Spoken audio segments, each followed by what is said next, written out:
আলহামদুলিল্লাহ রব্বিল আলামিন والصلاة والسلام على سيد المرسلين وعلى آله وأصحابه الأجمعين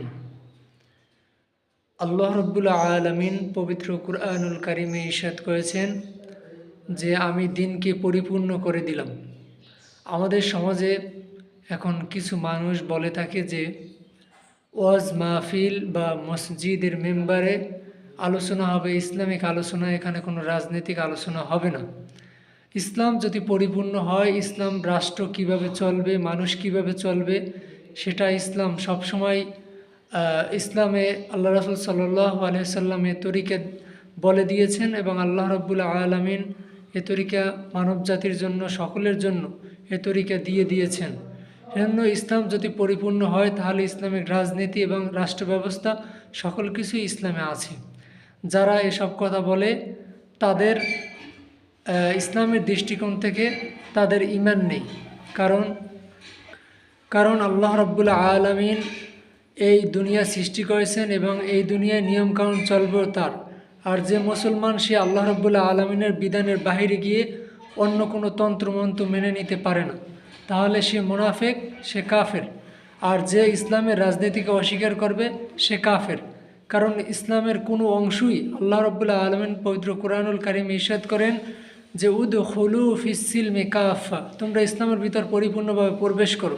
তোমার রাজনৈতিক জীবনটাও ইসলামের অনুযায়ী তোমার কাটাতে হবে, পারিবারিক জীবন ইসলামের অনুযায়ী কাটাতে হবে, সকল ক্ষেত্রেই ইসলামের বিধিবিধান মেনে চলতে হবে, নেতাও ইসলামিক নেতা মেনে চলতে হবে। কারণ যারা ইসলামিক নেতা তারা কোনো সময় সুদ, ঘুষ, টেন্ডার, রাহাজানি, দুর্নীতি এগুলো কোনো সময় প্রশ্রয় দেয় না। আর এখন সমাজের মানুষ আলেমদেরকে এজন্যই নেতা হিসেবে মানতে চায় না, তারা সুদ খেতে পারবে না এবং ঘুষ খেতে পারবে না এগুলোর কারণে।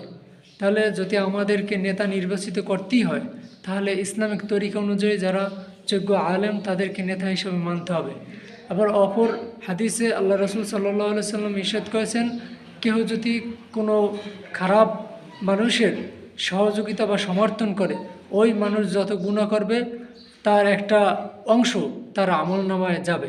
সেজন্য নেতা নির্বাচন করতে হলে ইসলামিক পন্থায় নেতা নির্বাচন করতে হবে। এবং ইসলামের রাজনীতি আছে, আল্লাহ রাসূল সাল্লাল্লাহু আলাইহি সাল্লাম এবং সাহাবায়ে কেরাম, খলিফাগণ তারা রাষ্ট্র পরিচালনা করেছেন। যারা এই কথাগুলো বলে থাকেন যে রাজনৈতিক ওয়াজের মঞ্চ রাজনৈতিক মঞ্চ বানিয়ে ফেলছে, মসজিদের মেম্বার রাজনৈতিক মঞ্চ বানিয়ে ফেলছে, তারা যদি রাজনীতিকে অস্বীকার করে তাহলে তারা কাফের। আর ইসলামে সবসময় সব দিক আল্লাহ রাসূল সাল্লাল্লাহু আলাইহি সাল্লাম বলে দিয়েছেন। সেজন্য যারা এইগুলো বলবে, আর আমাদের সমাজে যারা মূর্খ তারাই অনেক ইসলামের কথা বলে থাকে।